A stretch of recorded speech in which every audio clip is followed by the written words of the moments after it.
আসসালামু আলাইকুম।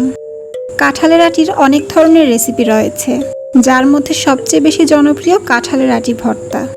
আজ তাই শেয়ার করব। আমি এখানে কিছু পরিষ্কার করা কাঁঠালের আটি নিয়ে নিচ্ছি।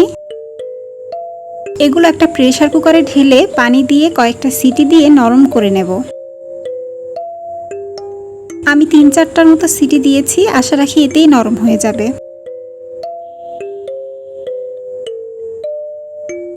এটা সুন্দর নরম হয়ে গেছে।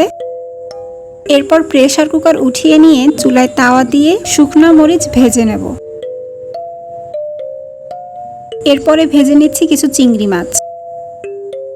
চিংড়ি মাছটা হালকা লাল রং আসা পর্যন্ত ভাজবো।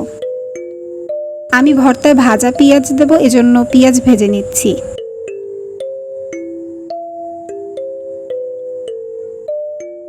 পেঁয়াজটা নরম হয়ে আসলে তাওয়া উঠিয়ে নেব। স্বাদ মতো লবণ দিয়ে এখন এগুলো সব শিলপাটায় বেটে নিচ্ছি।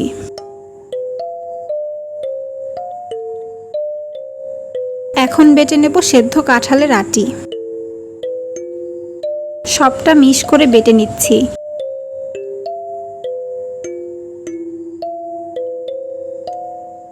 ভালোভাবে মিশ করে বাটা হয়ে গেছে। এখন এর মধ্যে দিচ্ছি সরিষার তেল আর দেব ভেজে রাখা পেঁয়াজ।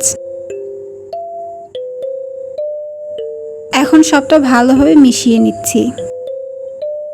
তৈরি হয়ে গেল মজাদার কাঁঠালের আটি ভর্তা।